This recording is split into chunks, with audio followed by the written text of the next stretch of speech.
Alright, so I'm just gonna show you my overkill compressor setup. So I have a Hulk Power by Emax 80 gallon 5 horsepower compressor. It's been pretty good for all my work that I've done, painting, HVLP, nailers, anything you can throw at it, it's handled. So haven't had a problem with it, but it does have some moisture problems from where I live, and it just builds up.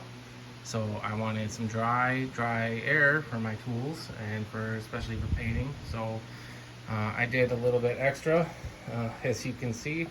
So what I have is from the top of the compressor, from the head, it comes off into an aftercooler setup. That's pretty standard. Not standard, but lots of people have done it. So just got a short piece of bent soft copper, goes into some flare fittings, goes into an 8AN adapter, which then goes into the aftercooler on the back, which is just a transmission oil cooler, tube and fin style. It's just some copper wire, it just holds it onto the fan shroud. Comes down into some shark bite fittings. People may have some problems with these, but I have not. They've been great. So it goes into the fitting adapter, then the shark bite, goes down into some oxygen barrier packs. No reason for it, just the color, it matches.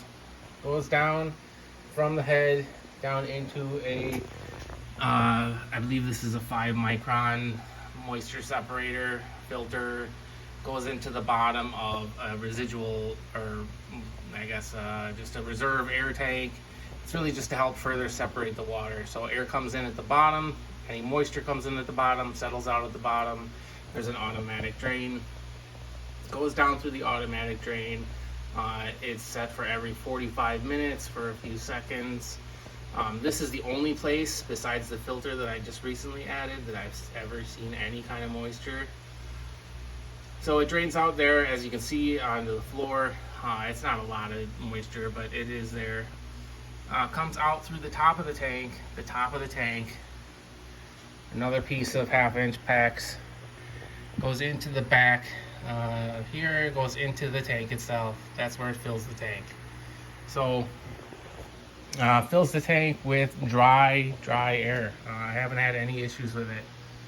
So, from the tank, you need filtered air. So where I have my compressor, just some issues with placement of everything, tight bends, everything like that. So what I have, and this is hard to show on video, but what I have, it comes back into out of the compressor, into a ball valve, into a stainless braided line. This is all 1 inch.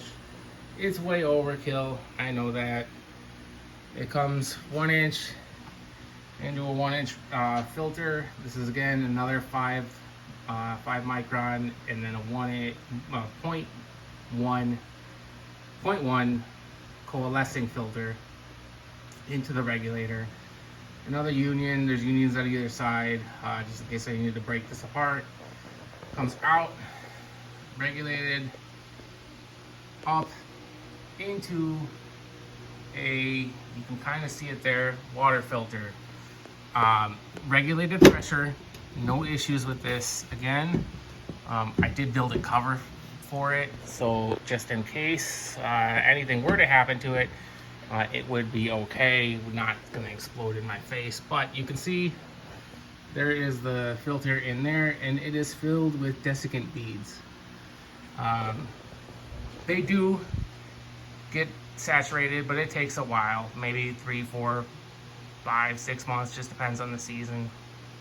Air comes out of the filter, goes down into another filter, another 5 micron filter. This is just in case that it picks up any kind of dust or debris in the beads, and then it goes out for distribution. So I've got some I've got a hose reel here. It goes up into another PEX line that goes across the ceiling and over to the other side of the shop. to where it splits off a couple more times into just some coils. I don't use a lot of air tools, but occasionally, so they're there on the other side of the shop where it's easier, and then I can also fill tires and stuff out in the driveway easier. Again, the drop where it has a filter on it, air filter, exhaust filter. It's really just to break the noise. When you open it up, sorry, it's not so loud, but it's there. So, and then another coil hose. This one is 3/8, just bigger, more air. The tank itself has an automatic drain. I have never seen any kind of moisture come out of this automatic drain since I've put the aftercooler on. No issues with moisture in there at all. You can also see I have some leveling caster feet. I had a different version of an aftercooler. It developed a leak and it was mounted behind the compressor. I had to move the compressor out of the way. It was a big pain. I figured instead of bolting it in to the floor like I had then, just put it on wheels. No issue since it's been on the wheels. It has not moved. It doesn't walk itself, nothing. I haven't even had to put it up on the leveling feet, but I could if I wanted to. It's nice to be able to kind of move it around just a little bit if I need to. This particular compressor has I don't know what you call it, but a whisper quiet box. It cuts down on the noise when it's running. It does work. I don't really have a comparison because I've never had a compressor without it this big, but it works. You can see the power. This is the next thing that I did to improve the compressor. So I have a disconnect switch. That disconnect switch shuts off power to the whole compressor, but what I've also added is a relay and a occupancy sensor. So power comes out of the disconnect, comes up into the relay box. Relay box is controlled by another circuit that provides power for the relay, for the switch.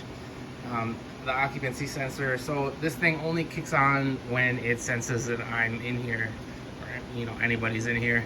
It just, I didn't want it to run all the time. If a hose were to burst or something were to happen catastrophic, and then the compressor just runs and runs and runs until it burns up, I didn't want that. So I put the occupancy sensor switch in. So far it's working great, as far as I know. I don't know if it's running when I'm not out here, but I don't think it is. It shouldn't. So there's that. The occupancy sensor, that was a job in itself. You can see back there, it just gets power from another circuit that powers my in-wall AC unit. So yeah, looking forward to using nice, clean, dry air. All I'm ever gonna need is right here, and yeah, it's a nice setup, I think. And if you guys like it, then I hope you get something from this video. Thanks.